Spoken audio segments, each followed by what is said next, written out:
সরকারের যে প্রকল্পটি সম্প্রতি হাতে নিয়েছে সারা বাংলাদেশে খাল খনন, তারই অংশ হিসেবে কিন্তু কিশোরগঞ্জের 11 সিন্দুর যে এলাকাটি রয়েছে, সেখানের খামা এলাকায়, খামা গ্রামে, সেখানে কিন্তু একেবারেই বলা যায় যে স্বেচ্ছাশ্রমে একটি বিশাল খাল খননের প্রকল্প কিন্তু হাতে নেওয়া হয়েছে। এবং আমরা দেখেছি যে সকাল থেকেই কিন্তু স্বপ্রণোদিত হয়ে এলাকার মানুষজন কিন্তু ব্যাপক উৎসাহ এবং উদ্দীপনা নিয়ে কিন্তু তারা আসলে এই যে খাল খনন যে কর্মসূচিটি রয়েছে সেখানে কিন্তু তারা আসলে অংশ নিচ্ছে। আমি যদি একটু জানিয়ে রাখতে চাই যে এই যে খাল খনন কর্মসূচিটি হাতে নেওয়া হয়েছে, এই যে খামা বিল এবং বিলডোবা বিল, এই দুটি বিলের সংযোগ স্থাপন করবে এই যে তাদের এই খনন কার্যক্রমটি। এবং এই খনন কার্যক্রমের কারণে আয়োজক যারা রয়েছে এখানকার, যারা এই উদ্যোগটি নিয়েছে, তারা যে বিষয়টি বলছে যে এখানে কিন্তু প্রায় 300 একরেরও বেশি জমি কিন্তু এখানে রক্ষা পাবে এবং বিভিন্নভাবে কিন্তু কৃষকরা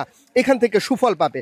এবং দীর্ঘ সময় ধরে কিন্তু বলা যায় যে এই যে খালটি, এটি কিন্তু বন্ধ হয়ে আছে এবং সংযোগটি বন্ধ হয়ে আছে, যার ফলে কিন্তু বলা যায় যে এখানকার যে কৃষকরা কিন্তু বেশ বিপাকে। এখন দেখা যাচ্ছে যে একেবারে যে বুড়ো মৌসুম চলছে, এই বুড়ো মৌসুমের পাশে যে বুড়োর জমিগুলো রয়েছে সেখানেও কিন্তু অনেকটা আমরা দেখেছি যে ফেটে পানির অভাবে কিন্তু চৌচির হয়ে আছে।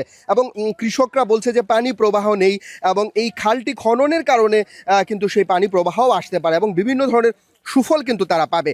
আমি আরেকটি বিষয় জানিয়ে রাখতে চাই যে যেহেতু দুদিন আগে পবিত্র ঈদ উল ফিতর শেষ হয়েছে এবং ঈদ উপলক্ষে কিন্তু আমরা দেখেছি যে বিভিন্ন অঞ্চলে কিন্তু ওই যে ঘরে ফেরা মানুষ যারা রয়েছেন তারা কিন্তু ঘরে ফিরেছেন এবং তারা ঘরে ফেরার কারণে কিন্তু এখানে ব্যাপক লোক যারা অংশগ্রহণ করেছেন, যারা বাইরে থেকে এসেছেন, এই অঞ্চলের যারা রয়েছেন তারাও স্বপ্রণোদিত হয়ে এখানে অংশ নিয়েছেন। পাশাপাশি যারা বাহির থেকে এসেছেন এই ঈদ উপলক্ষে তারাও কিন্তু এখানে অংশ নিয়েছেন এবং তারা যেই বিষয়টি বলছেন যে শুধুমাত্র এটি কিন্তু এলাকার উন্নয়নের জন্য কিন্তু এই কাজটি, এবং কৃষক সবচাইতে বেশি সুফল কিন্তু পাবে। আমরা যদি একটু এখানে কথা বলতে চাই যে এই যে আয়োজনটির উদ্যোগ নিয়েছেন যারা, তাদের আমরা একজনের সঙ্গে কথা বলতে চাই। খন্দকার মামুন ভাই, আপনার সঙ্গে একটু জানতে চাই যে এই আয়োজনটি আপনারা নিয়েছেন যে একেবারে স্বেচ্ছাশ্রমে, এর কারণটা এবং কতটা সুফল পাবে বলে আপনি মনে করছেন?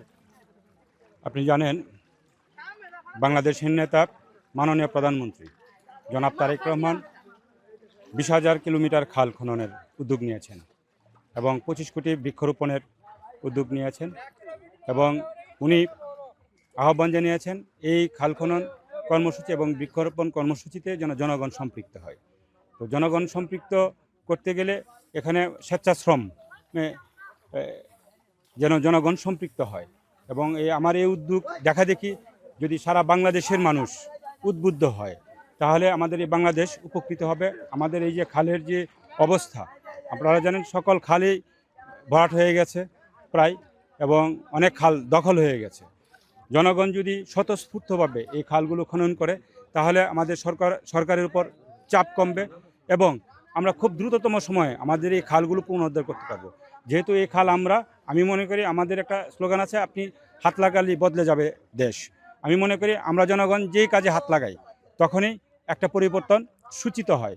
আমরা সারা বাংলাদেশের মানুষকে এই খাল খননটা মডেল হিসাবে উপস্থাপনের জন্য, যে আমরা হাত লাগালে এটার সৌন্দর্যটা বৃদ্ধি পায়, এটা দেখানোর জন্য মূলত আমার এই উদ্যোগটা নেওয়া। এবং আপনি জানেন ইতিমধ্যে আমার খন্দকার শামসুল আলম ফাউন্ডেশন, যেটার চেয়ারম্যান আমি, এই খন্দকার শামসুল আলম ফাউন্ডেশন থেকে আমরা ইতিমধ্যে 500+ স্বেচ্ছাসেবী আমরা নিয়েছি। তারা বাংলাদেশে যে জায়গায় উদ্যোগ নিবে, এই স্বেচ্ছাশ্রমে খাল খননের উদ্যোগ নিবে, আমরা ওখানে গিয়ে স্বেচ্ছাশ্রম দিয়ে আমরা এই কাজকে ত্বরান্বিত করে আসবো। আমাদের স্বেচ্ছাসেবীরা কাজ করে আসবে এবং আগামী যে বৃক্ষরোপণ কর্মসূচি যেটা আসবে, এই বর্ষাকাল শুরু হচ্ছে, বৃক্ষরোপণ কর্মসূচি আমাদের স্বেচ্ছাসেবীরা সেভাবে কাজ করবে। আমি রাজনীতি করি, আমি যুবদলের সদ্য সাবেক কর্মসংস্থান বিষয়ক সম্পাদক। আমি মনে করি রাষ্ট্রের প্রতি আমার দায়বদ্ধতা আছে, আমার দায়বদ্ধতা থেকে আমার এই কাজে অংশগ্রহণ করা। আচ্ছা, একটু আপনার কাছে আরেকটা বিষয় জানতে চাই যে সরকারি প্রকল্পগুলো যেভাবে বা সরকারি সহায়তা ছাড়া স্বেচ্ছাশ্রমে এই খালটা আসলে কতটা খনন করা সম্ভব বা আদৌ এটা সম্ভব হবে কি না, আপনি কতটা সফল হবেন আপনার কাছে জানতে চাই ছোট্ট করে। আমি এটুকু বিশ্বাস করি, জনগণ সরকার তো যন্ত্রের মাধ্যমে কাজ করবে, প্রজেক্টের মাধ্যমে সরকার কাজ করবে, আর জনগণ স্বতঃস্ফূর্তভাবে কাজ করবে। স্বতঃস্ফূর্তর কাজগুলো সুন্দর হয়, স্বতঃস্ফূর্তর কাজগুলো আর ভালো হয়। তো জনগণ যদি এই কাজগুলোতে সাথে সম্পৃক্ত হয়, আমাদের শহীদ প্রেসিডেন্ট জিয়াউর রহমান এই কারণে এই উপলব্ধি থেকেই কিন্তু নিজে খাল খনন করেছেন এবং জনগণকে দেখিয়েছেন আমি প্রেসিডেন্ট যদি খাল খনন করতে পারি আপনারা নেমে আসেন, এবং মানুষজন তারা আহ্বানে নেমে এসেছিল এবং আমাদের এই খালগুলো খনন হয়েছিল। সেই সময় সম্ভবত শহীদ জিয়া খুব অল্প সময় খাল খনন, তখন সম্ভবত 1000 কিলোমিটার খাল খনন হয়েছিল স্বেচ্ছাশ্রমের ভিত্তিতে। এবং আমাদের নেতা জনাব তারেক রহমান মাননীয় প্রধানমন্ত্রী, উনি কিন্তু ইতিমধ্যেই নিজের হাতে খাল খনন কিন্তু করেছেন এবং সবাইকে আহ্বান জানিয়েছেন নিজেদের খাল নিজেরা যদি আমরা পরিষ্কার করি, নিজেদের খাল যদি নিজেরা পুনর্খনন করি, তাহলে এটা আরও সুন্দর হবে। এটা কিন্তু উনি ইতিমধ্যে আহ্বান জানিয়েছেন। ওনার এই আহ্বানকে, যেহেতু আমি এই দলের একজন কর্মী, আমি মনে করি আমার নেতা যেটা মুখ দিয়ে বলবে সেটা বাস্তবায়ন করার দায়িত্ব হলো আমাদের। আমরা কর্মীরা যদি ঝাঁপিয়ে পড়ি, ইনশাল্লাহ সারা বাংলাদেশের মানুষ আমাদের দেখা থেকে ঝাঁপিয়ে পড়বে এবং ভালো কাজ সাধারণ মানুষ সম্পৃক্ত হয়, এটা ইতিমধ্যে প্রমাণিত। ধন্যবাদ আপনাকে। দর্শক, আপনারা শুনছিলেন যে বিষয়টি উনি বলছিলেন যে স্বেচ্ছাশ্রমে আসলে এই খালটি খনন করা অসম্ভবের কিছু নাই, যেহেতু জনগণ স্বতঃস্ফূর্তভাবে এই খনন কাজে অংশ নিয়েছে এবং নিজেরা নিজেদের প্রয়োজনটা বুঝতে পেরেছে, সেক্ষেত্রে কিন্তু খুব সহজেই সেই খাল খনন করাটা সম্ভব।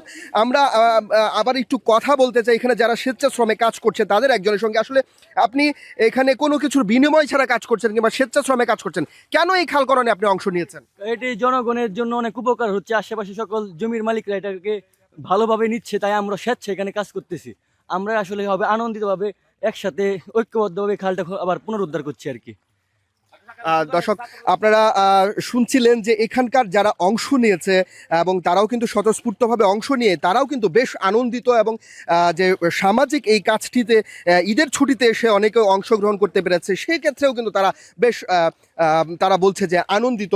তো কিশোরগঞ্জে যে এই যে খাল খনন কর্মসূচিটি চলছে 11 সিন্দুর এলাকায় এবং এখানে যে দুটি খালের সংযোগ স্থাপন হবে, এই সংযোগের কারণে কিন্তু আশপাশের প্রায় 300 একরেরও বেশি জমির কৃষকরা কিন্তু এখানে সেটির সুফল পাবে, এরকমটি কিন্তু বলছেন। এবং তারা এখানে যেহেতু 5 শতাধিক স্বেচ্ছাসেবী এখানে অংশ নিয়েছে এবং তারা বলছে, আয়োজকরা সহ সবাই বলছে যে খুব শীঘ্রই কিন্তু সেই খালটি খনন সম্পূর্ণ হবে এবং এই সংযোগের কারণে কিন্তু এই সুফল এলাকাবাসী পেতে শুরু করবে। তো এই ছিল কিশোরগঞ্জের 11 সিন্দুর থেকে স্বেচ্ছাশ্রমে খাল খনন কর্মসূচির সর্বশেষ তথ্য।